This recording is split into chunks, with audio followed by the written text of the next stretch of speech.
welcome to another RSR. This afternoon we are reviewing Spain 2, England 1 in the UEFA Euro 2024 final. Spain are the champions of Europe. They get the win and they will lift the trophy as we speak in this video, or as I speak. When this video comes up, of course they already would have, but their 4th European Championship, 3 in the modern era, and then, of course, the 1964 Championship as well, 4 overall. España 2, Inglaterra 1 en la final, UEFA Euro, España campeón de Europa. Big game. Spain gets the win. Chiellini's going to put the trophy on the platform. Giorgio Chiellini hands over the trophy from Italy's hands to the platform to Spain's hands. They get to see it. There you go. Goals were scored as follows. Halftime, it was 0-0, but it was a very open first half. The first half was a very open half. Both teams had their chances. And both defenses made plays at the snap of a finger to make sure that it didn't get a goal scored against them. Defensively, both teams were very good in the first half. Offensively, both teams had chances. Williams, Yamal, they were running all over England. And England had their moments. Foden looked pretty good. Bellingham looked good. I think Declan Rice defensively had an amazing first half. And honestly, throughout the game, I thought Declan Rice was amazing defensively. Hurts for him that he ain't winning the final. He knew how to get this one going to a certain extent. He played very well defensively. Then in the 47th minute, Yamal plays it to Williams. Perfect ball through to Williams, has Walker on an island. Williams takes the shot, puts it into the far post. 47th minute, 1-0, 1-0 España. They have the lead. 73rd minute, this time Ollie Watkins sets up Cole Palmer. Cole Palmer at the top of the box takes a banger of a shot, puts it past Unai Simon in the 73rd minute to make it 1-1, 1-1, beautiful shot by Cole Palmer. And you thought, oh, this game's starting to turn towards England. You were like, oh, their subs changed everything. There's about 20 minutes left.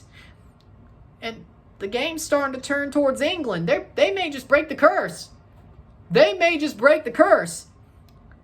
But it doesn't happen because in the 87th minute, Mikel Oyarzabal plays the ball to Marc Cucurella. Cucurella plays it right back with a perfect pass past the defender.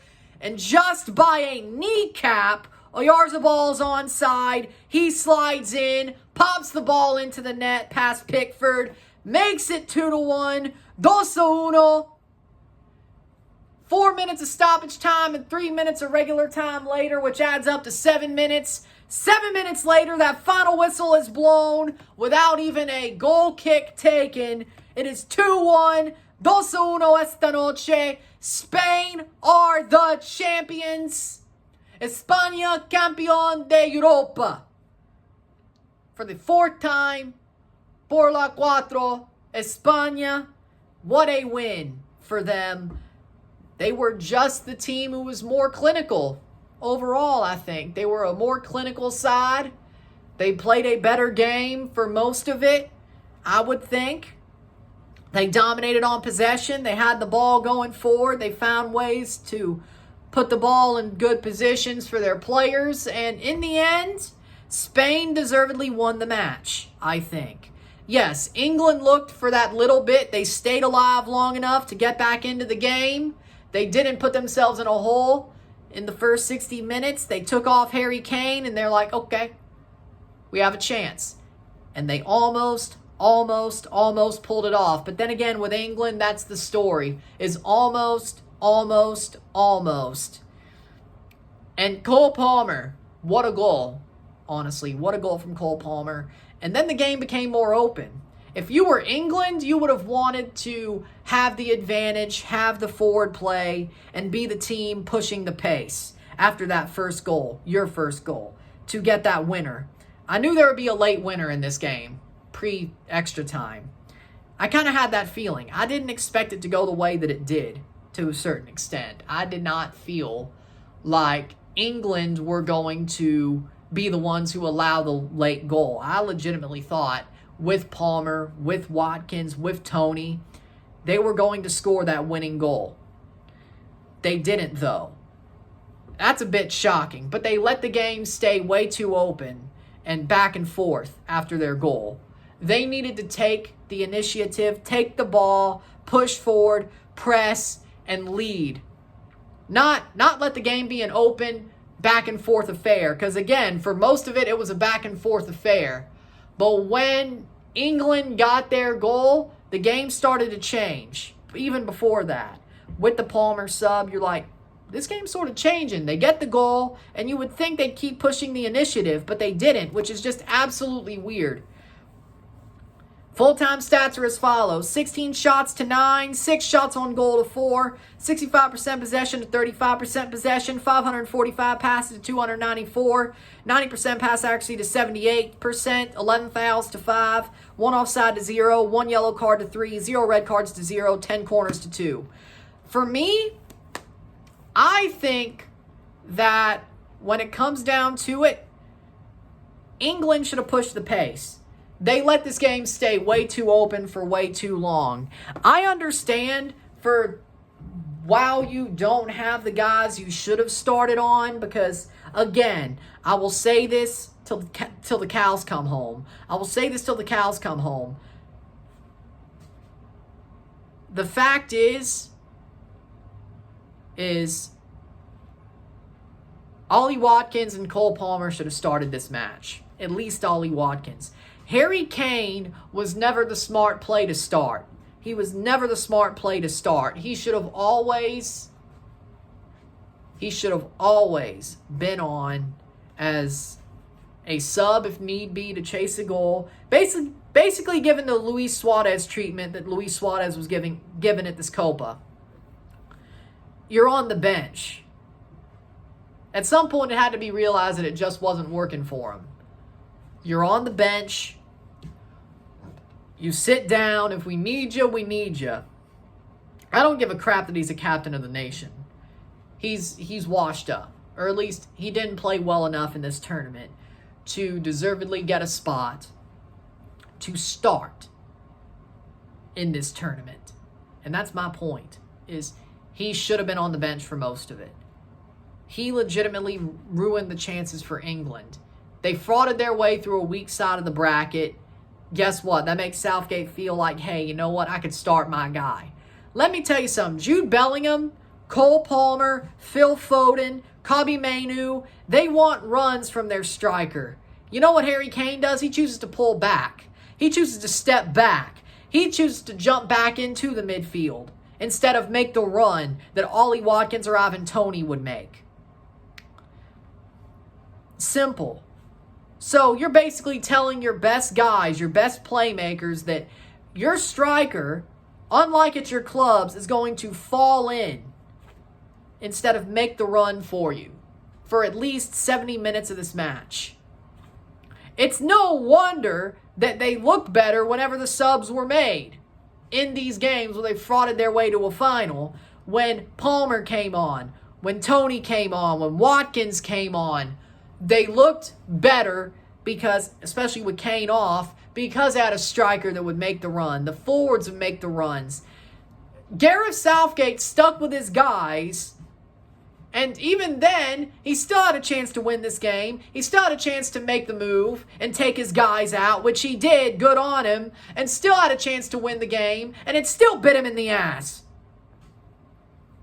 Gareth Southgate legitimately stuck with Harry Kane so much that this was always the likely answer.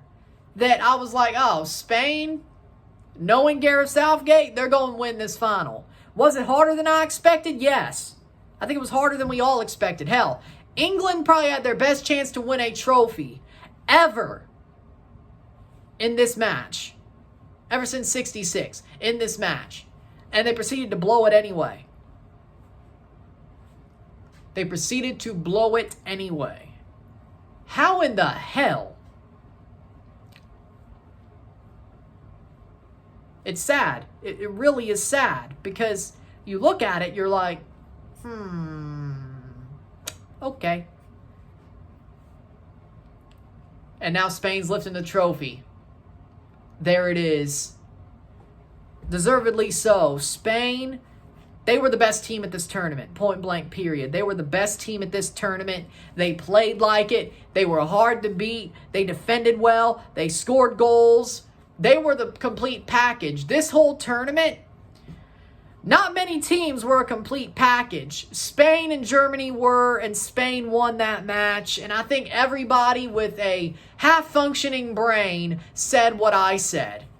Whoever wins Spain v. Germany wins the tournament. That's the real final. Well, it turned out to be true.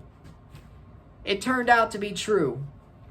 And Spain, under De La Fuente, are playing well right now. Very well. They're playing very well. Deservedly won. So much better they did at the World Cup. This is a Spain team who know how to finish, know how to score, have very dynamic players like Williams, like Yamal, and they've booked their spot at Finalissima and have won the Euros. So we might get that Messi versus Yamal Finalissima, which seems like that's a total scripted thing and the world is full of kayfabe, but you know what? So be it. But Spain, deservedly so, won. England shot themselves in the foot and still almost got away with it. But in the end, Spain deservedly won, as you would expect them to in this tournament. They deservedly won. They deservedly are the champions of Europe. Spain brings it home for the 4th time. They do what the women did last year and beat England in the final to win an international continental trophy. What a win for Spain. Some big defensive plays. Man of the match for me, I'm going to go... You know what? I will give England some props. I have to. I'm going to give Jordan Pickford props. Jordan Pickford kept England in this game to a position of, hey, we can win. We can win. Even with our horrible selections, our manager losing the plot, we can win. Jordan Pickford stood on his head. So for me, I got Jordan Pickford as man of the match. I think he deserves man of the match. Williams, if you want to pick a Spaniard player, I think Williams was man of the match. Absolutely burnt England up. I'll give it to both. I'll give one each. To be honest. I will give one each. I'll give Williams for Spain, Pickford for England for man of the match. With that being said, Felicidades España, congratulations Spain, commiserations England, deservedly won for Spain. But if you like this video, like and share, subscribe. You know what it is. Tell your friends. Hit that like button. Hit that subscribe button. Hit that bell notification once subscribed. Send super chats on the live streams. Comment on this video. Put us in playlist. Share it with friends and family. All that great stuff. I will see you at 6:55 for the live watch along. And after that, a review of Argentina versus Colombia in the Copa America final. We'll be live for the Copa final as well. We will review that one as well. And we'll have the full suit on for that. But I'll see you later tonight. There you go. I'm running them out. Peace. See you.